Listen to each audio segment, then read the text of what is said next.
안녕하세요. 책마왕입니다. 현기증 하면 어지러움이 떠오릅니다. 머리가 어질어질해서 빙빙 도는 듯한 느낌이죠. 의학적인 부분은 잘 모르겠습니다만 찾아보면 현기증은 실제 움직임이 없을 때 움직임을 감각으로 느끼는 일종의 어지러움이라고 합니다. 나는 가만히 있지만 내 감각에서는 움직임을 느끼고 있는 거죠. 이런 개념의 현기증을 저도 여러 번 느껴봤는데요. 기억에 남았던 때는 욕조에서 나왔던 어느 날입니다. 따스한 물에서 일어났을 때 머릿속에서 빙글빙글 도는 느낌이 들었죠. 실제로 제 몸은 움직이지 않았지만 그 느낌에 휘말렸고 어딘가에 이마를 부딪혔습니다. 그때 상처가 아직도 제 이마에 있습니다. 참종가에는 현기증이라는 단어가 등장합니다. 여러분이 이 단어를 어떻게 보셨을지 궁금한데요.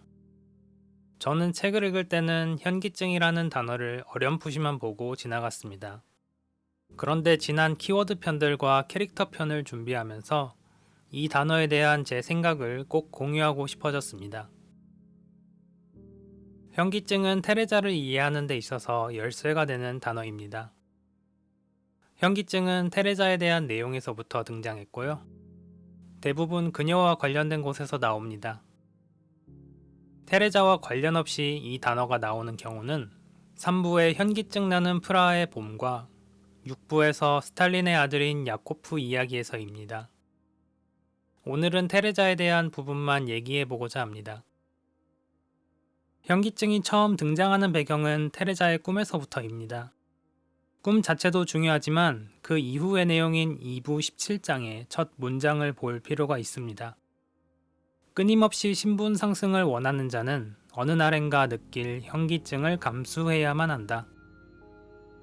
테레자의 테마는 신분 상승이었습니다.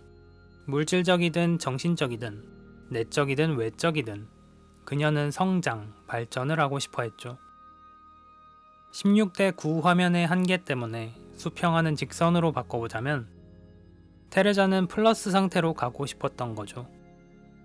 아시다시피 테레자의 과거는 0을 기준으로 마이너스에 위치했었습니다.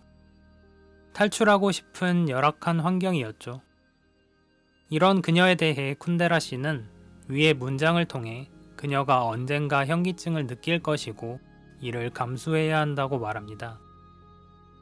작가는 높이 올라가려는 사람에게 현기증이 있을 거라고 말합니다. 먼저 물리적인 상황을 상상해 봅시다. 밖이 보이는 초고층 엘리베이터가 올라가는 과정을 떠올려 보시면 좋을 듯 합니다. 올라가면서 아래를 내려다볼 때 현기증이 발생하는 장면이 자연스럽죠. 고도의 차이를 느낄 때 혹시나 떨어지지는 않을까 하는 상상과 그에 따른 불안과 두려움이 엄습해 올 것 같습니다.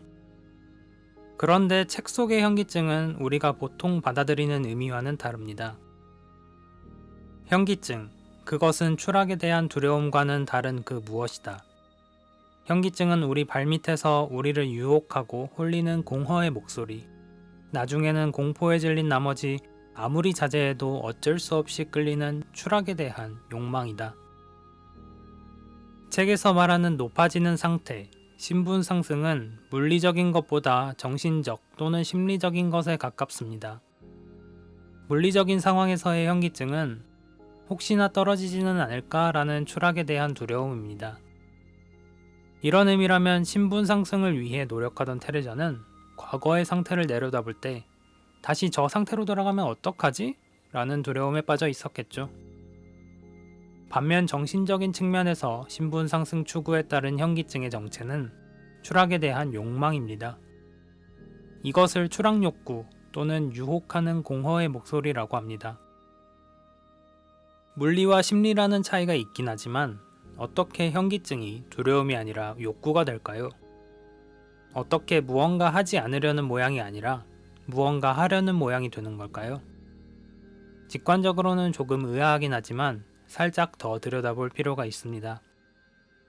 현기증을 느낀다는 것은 자신의 허약함에 도취되는 것이라고 말할 수 있다. 자신의 허약함을 의식하고 그에 저항하기보다는 투항하고 싶은 것이다. 자신의 허약함에 취해 더욱 허약해지고 싶어하며 모두가 보는 앞에서 백주대로에 쓰러지고 땅바닥에 땅바닥보다 더 낮게 가라앉고 싶은 것이다. 현기증은 우리 자신의 나약함에 취하는 걸로 이어집니다. 테레자는 자신을 마이너스에서 플러스로 바꾸고 싶어 했습니다. 그녀는 토마시를 만나서 구원받은 느낌을 받았을 테지만 토마시만의 육체가 되지 않은 점에 불만족했습니다. 그녀 속에 여러 고민이 있었죠. 그러면서 예전에 어머니와 같이 살던 때의 허약한 상태로 돌아가고 싶어 했습니다. 성장과 발전을 원하던 사람이 어떻게 이런 마음을 가지게 될까요? 사실 쉽게 돌아보면 많은 분들이 무기력이나 우울감 같은 것들이 뒤에서 잡아 끄는 경험을 하셨을 겁니다. 그때가 좋았다거나 차라리 나약한 상태로 있는 게 편하다 같은 마음이 들 때 말이죠. 원래라면 다시는 저 상태로 돌아가고 싶지 않아. 이겨내보자! 라고 파이팅을 외쳤을 테지만 그러지 못하는 또는 그렇게 하기 싫은 상황이 있죠. 이런 테레자의 고통을 다음의 내용에서 찾을 수 있습니다. 그녀는 참기 어려운 추락 욕구를 느꼈다. 그녀는 지속적인 현기증 속에서 살았다. 넘어지는 사람은 날 좀 일으켜줘! 라고 말한다. 토마시는 변함없이 그녀를 일으켜줬다. 테레자에게는 어머니와 함께하던 때로 돌아가자는 유혹의 목소리가 계속 있었습니다. 달콤한 유혹이었죠. 신분 상승을 위해서는 그 유혹을 뿌리치는 게 당연했지만 달콤하게 느껴지는 걸 쓰다고 암시를 걸 수도 없습니다. 테레자는 이런 유혹에 여러 번 넘어졌습니다. 관성적으로 추락하고 싶고 고통스러운 현재보다 과거가 덜 아프다면 도피하고 싶었을 것입니다. 책에서는 현기증을 느끼는 테레자에게 투항하고 싶은 마음이 있었다고 하지요. 그래도 그녀는 꾸준히 저항합니다. 자신을 일으켜달라고 얘기합니다. 바로 토마시한테요. 테레자를 어머니 곁으로 끌어당기는 것이 현기증임을 짐작한 토마시는 그 여행을 원치 않았다. 토마시는 테레자가 현기증을 경험하고 있다고 추측했습니다. 외과 의사였지만 심리적인 추락 욕구를 눈치채고 있었죠. 이 장면에서 토마시는 테레자의 어머니가 암에 걸렸다는 거짓말을 하고 있다는 증거를 찾아 테레자에게 보여주었습니다. 다음 장면에서는 토마시의 또 다른 대처 방법을 알 수 있습니다. 그녀는 마치 현기증에 끌리듯 이런 나약함의 마음이 끌렸다. 자신도 나약하다고 느꼈기 때문에 마음이 끌린 것이다. 그녀는 다시 질투에 빠졌고 손이 떨리기 시작했다. 토마시가 이 일을 눈치채고 평소에 하던 동작을 했다. 그녀를 진정시키기 위해 그녀의 손을 잡고 손가락으로 꼭 눌러주었다. 테레자가 현기증을 느낄 때마다 토마시는 빠르게 징조를 파악하고 대처했습니다. 평소에 해왔던 지압을 해주면서요. 별거 아닌 것 같고 또 테레자의 입장에선 한편 원망스러울 수도 있겠습니다. 하지만 제 시점에서는 늘 곁에서 진정시켜주는 토마시의 사랑과 지혜가 더 부각되는 것 같습니다. 정리해 보겠습니다.